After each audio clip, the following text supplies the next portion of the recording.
మన సంస్కృతి, మన సాంప్రదాయాలు ఎప్పటికీ మనతోనే ఉండాలి. భారతదేశపు మహా గ్రంథాలు, కావ్యాల సంపూర్ణ సంకలనం. సబ్స్క్రైబ్ చేయండి. Tilak. A wide range of LED lights for indoor and outdoor use. GR Lights make India bright.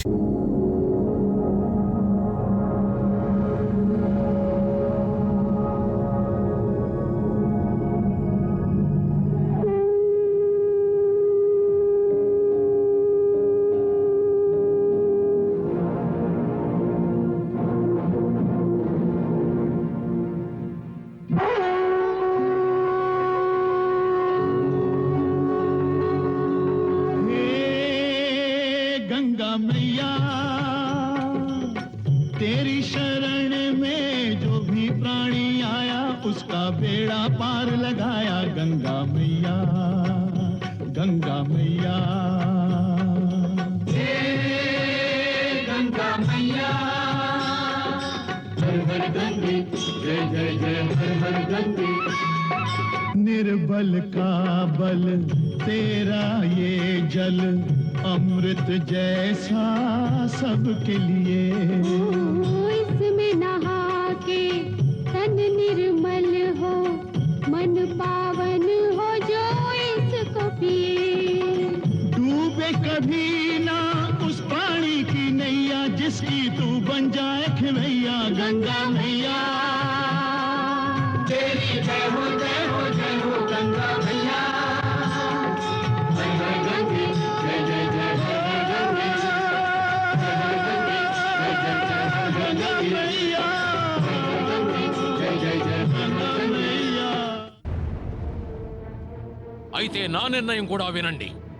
జన్మ జన్మాంతరాల నుండి ముక్తిని పొందడం కోసం మీరందరూ నన్ను అవమానిస్తున్నారు. అందుకని నేను మీ అందరినీ శపిస్తున్నాను.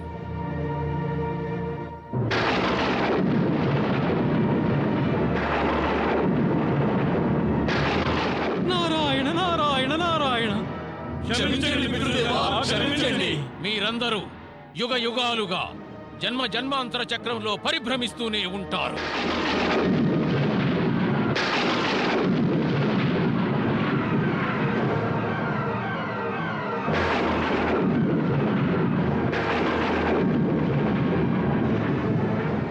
నారాయణ నారాయణ నారాయణ, క్షమించండి పితృదేవా, క్షమించండి.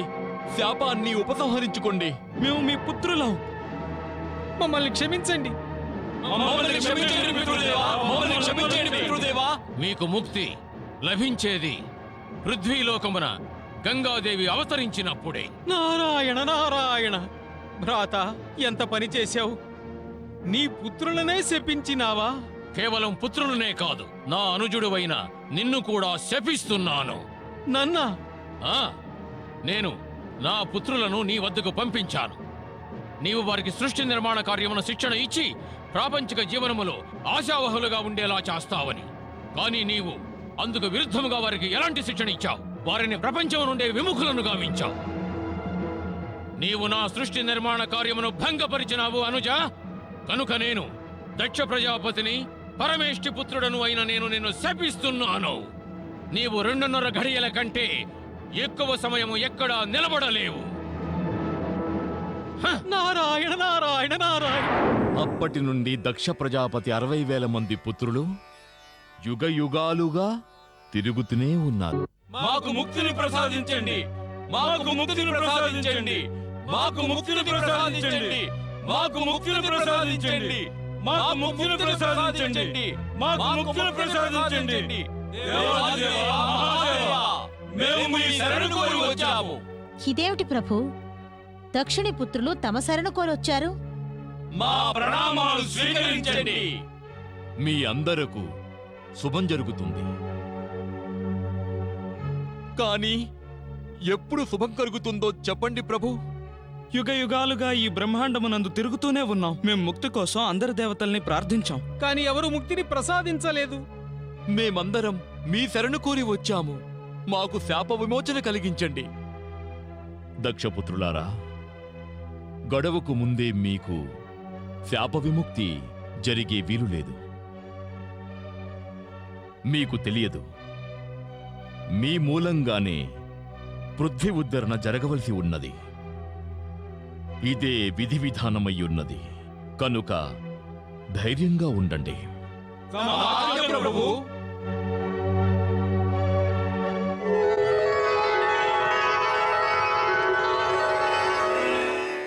ఏం మహాదేవా, ఆ దక్షపుత్రులకు ప్రజాపతి దక్షుడిచ్చిన శాపం నుండి మీరు విముక్తిని కలిగించలేరా? అవశ్యం చేయగలను మహాదేవి. కానీ వీరికి శాప విముక్తి కలిగిందంటే పృథ్వీలోక వాసులు గంగా అవతరణ విషయంలో వంచితులవుతారు. దానర్థం అక్క పృథ్వీలోకమున అవతరించడానికి ఈ దక్షపుత్రులను మాధ్యముగా ఉపయోగించారా? అవును మహాదేవి. దక్షపుత్రులను కాదని చెప్పి ఉండవచ్చు. కాని ప్రజాపతి దక్షుడు శాపం మూలంగా వారిని సృష్టి వికాస కార్యమునకు ముడిపెట్టాడు. అంటే దక్షపుత్రులకు లభించిన శాపం పృథ్వీలోక వికాసమునకు వరవన్న మాటేగా? విష్ణు లీలలు అనంతం మహాదేవా.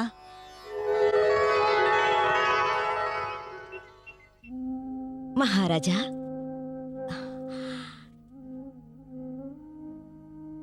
ఇతరుల చింతను దూరం చేసేవారు నేడు మీరే చింతిస్తున్నారు, ఎందుకని?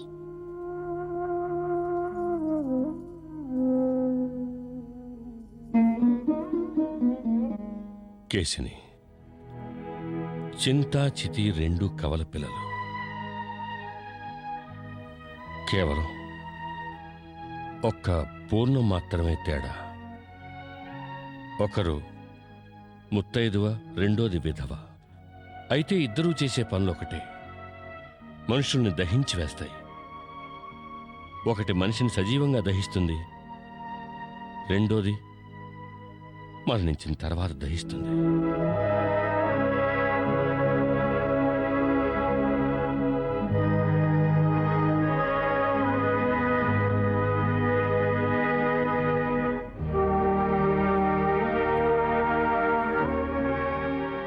ఇంతకీ తమ చింత కారణమేమిటి?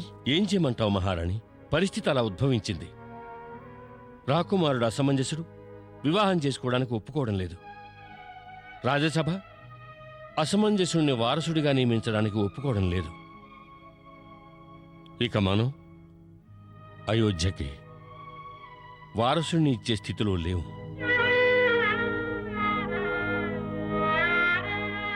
ఒకే మార్గం ఉంది, ద్వితీయ వివాహం.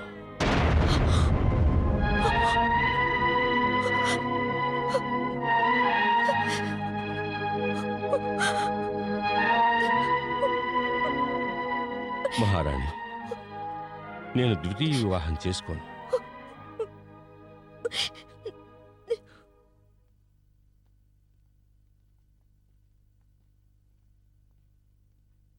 ప్రణామం మహారాజా. నీవు అయోధ్యానగర సరిహద్దులలో కావలి కాచే కాపలాదారుల్లో ఒకడివి. నీవు ఇక్కడికెందుకొచ్చావు? వశిష్ఠ మహర్షి ఔరవ మహర్షితో కలిసి తమని కలవడానికి వస్తున్నారు. వశిష్ఠ మహర్షా?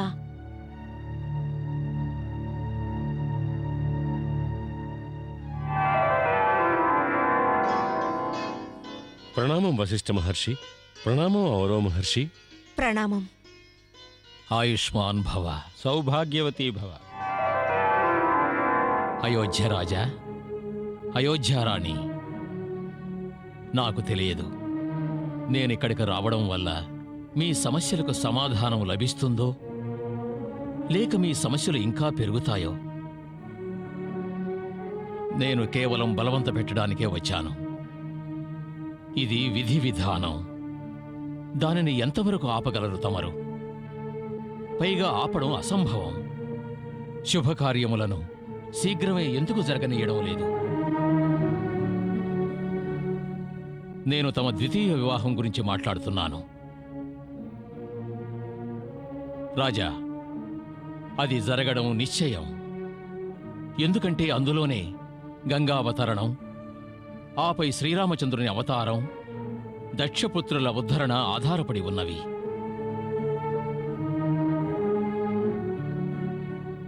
తమరు తమ వివాహమును తప్పించలేనప్పుడు అనవసరంగా ఆలస్యం చేసి పృథ్వీలోక వాసుల పట్ల అన్యాయం ఎందుకు చేస్తున్నారు? తమకి ఇదే ఖ్యాతినిస్తుంది అయోధ్యరాజా. తమరు న్యాయప్రియులు, సదా యోగ్యమైన నిర్ణయాలు తీసుకునేవారు, త్వరితంగా నిర్ణయం తీసుకునేవారు. మరిప్పుడు యోగ్యమైన నిర్ణయం తీసుకోవడానికి ఆలస్యమెందులకు మహారాజా? రాజా, తమ కులంలోనే మహావిష్ణువు శ్రీరాముని రూపంలో అవతరించనున్నాడు. తమ వంశమే గంగాదేవిని పృథ్వీలోకమునకు తీసుకురానున్నది. క్షమించండి మహారాణి. ఏమంటున్నారు మహర్షి? తమరు పూజనీయులు. అలా మాట్లాడి మమ్మల్ని లజ్జితుల్ని చేయకండి. తమ యొక్క ఆదేశం శిరోధార్యమైనది. తమరు ఏం చెప్పినా విశ్వకళ్యాణం కోసమే చెప్తారు. ఆ విషయం మాకు బాగా తెలుసు. విశ్వ కళ్యాణములో ఒక్కొక్కప్పుడు ఎవరికైనా అన్యాయము జరగవచ్చు. నాకు తెలుసు మహారాణి ఇప్పుడు తమ మనసులో ఎలాంటి తుఫాను రేగుతున్నదో. కాని నేను వివశ్యుడను. విశ్వ కళ్యాణం కోసం నేను తమ సమక్షములోనే తమ పతిని ద్వితీయ వివాహం చేసుకోమని ఆజ్ఞాపిస్తున్నాను.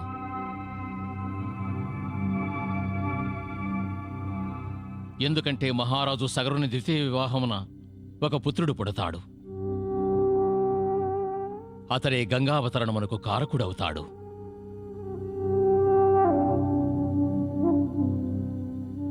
ఆ పుత్రుని కోసమే గంగాదేవి పృథ్వీలోకమునకు రావడం ఆవశ్యకమవుతుంది.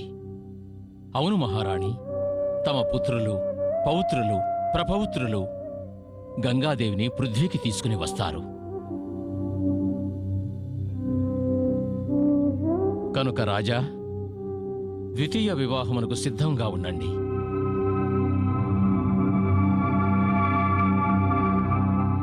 మహారాజా, భవిష్యత్తులో వశిష్ఠ మహాముని అయోధ్య కులగురువు పీఠమున నియుక్తులను గావించండి. తమ ఆజ్ఞ మహర్షి.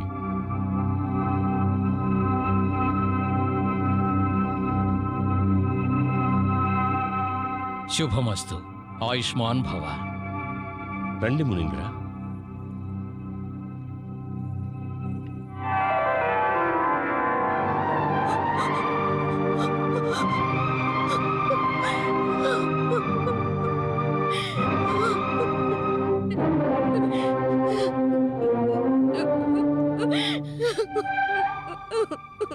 మహారాణి, కేశిని, ఆగండి మహారాణి.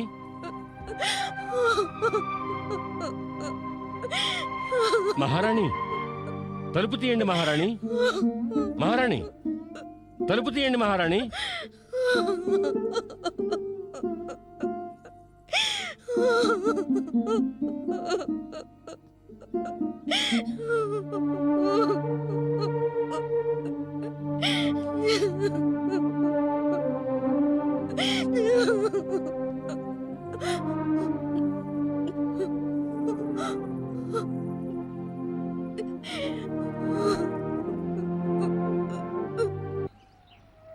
ప్రభాకర నమోస్తుతే, నమోస్తుతే, నమోస్తుతే.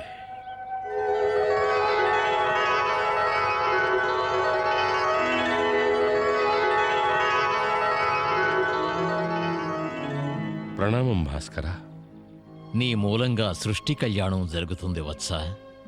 సూర్యదేవా, నేను ఎంతో నిరాశలో ఉన్నాను. అందుకే తమ శరణుజొచ్చాను. వత్స, నిరాశావాదుల ధోరణి ఎలా ఉంటుందంటే, క్షణకాలం పాటు మేఘములు ఆకాశమును ఆవరించి ఆ కారణముగా అంధకారం అలుముకుంటుంది. అయితే తీవ్రవాయువు వీచినట్లయితే ఆ మేఘములు తొలగిపోతాయి, పిదప మళ్లీ వెలుగులు వ్యాపిస్తాయి. అందుకని నిరాశ చెందవలసిన అవసరం లేదు. ఎందుకంటే అఖిల విశ్వమూ నీ వైపు ఆశతో ఎదురుచూస్తున్నది. సూర్యదేవా, నేను కేశినికి చేసిన ప్రమాణాన్ని భంగం చేయమంటావా దేవా? వివాహ సమయంలో నేను శపథం చేశాను, నాతి చెరామి అని. దాన్ని తోసిపుచ్చనా? నా భార్యని మోసం చేయమంటావా? వత్స, నీవు భావనా ప్రపంచంలో అంధుడివై చరిస్తున్నావు. నీ మనసుకు కళ్ళెం వేసి ఆలోచించు. నీకే తెలుస్తుంది. నీవు వాగ్దాన భంగం చెయ్యడం లేదని, శపథాన్ని మీరడం లేదని, ఎవరినీ మోసం చేయడం లేదని నాకు తెలుసు. నీవు నీ పత్నిని ఎంతో ప్రేమిస్తున్నావు. కానీ ప్రేమ కంటే కర్తవ్యమే శ్రేష్టమైనది. ప్రేయసి కంటే శ్రేయస్సు గొప్పది. ఈ సమయమున ద్వితీయ వివాహం చేసుకోవడం నీ కర్తవ్యం. నీ ద్వితీయ వివాహంలో విశ్వకళ్యాణము మిళితమై ఉన్నది. అందుకే వశిష్ఠ మహర్షి తనే స్వయంగా బయలుదేరి నీ వద్దకొచ్చాడు. వత్స, అయోధ్యకు శూరుడు, బలశాలి అయిన వారసుడు కావాలి. నీ ద్వితీయ వివాహము వలన నీకు ఒకరు కాదు 60,000 మంది పుత్రులు జన్మిస్తారు. 60,000? అవును. ఈ పృథ్వీ యావత్తు పాదాక్రాంతమవుతుంది. దానికోసమే గంగాదేవి పృథ్వీలోకమున అవతరించవలసి ఉన్నది. అందుకే చెప్తున్నాను, ద్వితీయ వివాహం చేసుకో. విధి విధానము పూర్తవుతుంది, నీ మనోభీష్టము నెరవేరుతుంది.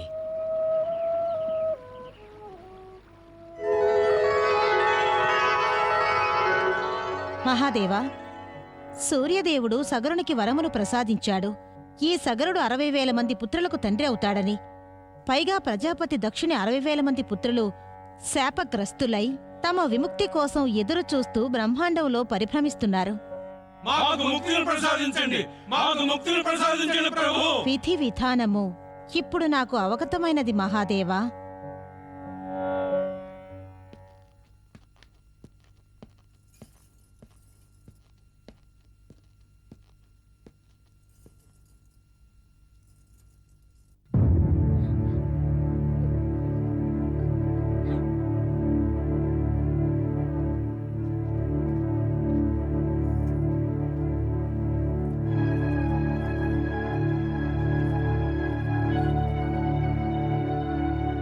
ఎవరి ఆదేశంతో ఇవన్నీ చేస్తున్నారు?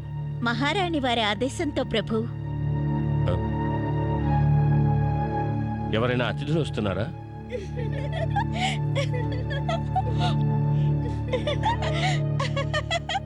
మీరందరూ నవ్వుతూనే ఉంటారా, ఏమైనా చెప్తారా? మహారాజా, తమ నూతన రాణి కోసం ఈ మందిరాన్ని అలంకరించమని మహారాణి వారు ఆదేశించారు. స్వయంగా మహారాణి వారే మందిరాన్ని అలంకరిస్తున్నారు మహారాజా.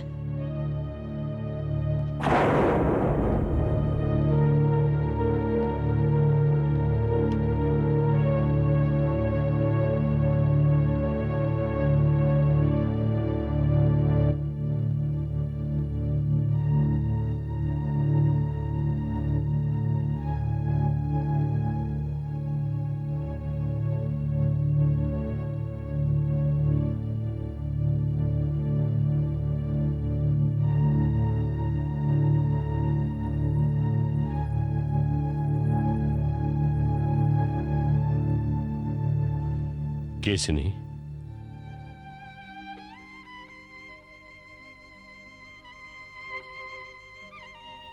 నేను నీ ఇచ్ఛకి విరుద్ధంగా, నీ అనుమతి లేకుండా ద్వితీయ వివాహం చేసుకోను.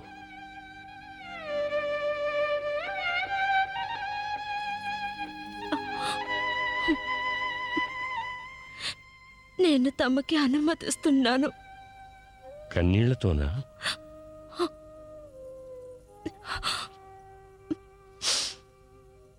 ఇంతవరకు కేసుని ఒక్కదానికే హక్కు ఉన్నది.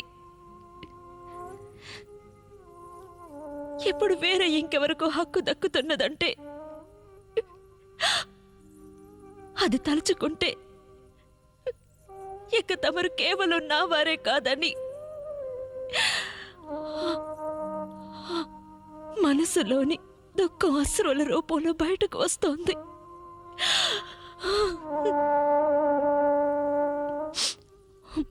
నాకు గర్వంగా ఉండేది నేనెప్పుడు యుద్ధంలో ఓడిపోనని. నేడు నేను జీవన సమరంలో ఓడిపోయాను. అందుకే అశ్రువులు ప్రవహిస్తున్నాయి. నువ్వు ఓడిపోవడం నేను చూడదలుచుకోలేదు. ఏమైనా కానీ అంత మాట అనకండి. అందరూ అంటున్నారు తమ ద్వితీయ వివాహం వల్ల లోక కళ్యాణం జరుగుతుంది అని. అందుకే నువ్వు నా ద్వితీయ వివాహాన్ని అనుమతించావా?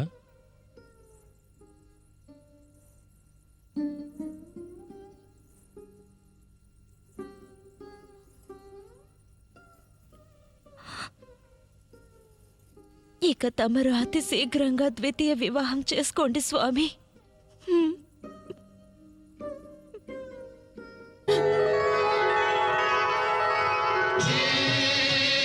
गंगा मैया हर हर गंगे जय जय जय हर हर गंगे हर हर गंगे जय जय जय हर हर गंगे जय हो जय हो जय हो गंगा मैया तेरी जय हो गंगा मैया तेरी जय हो गंगा मैया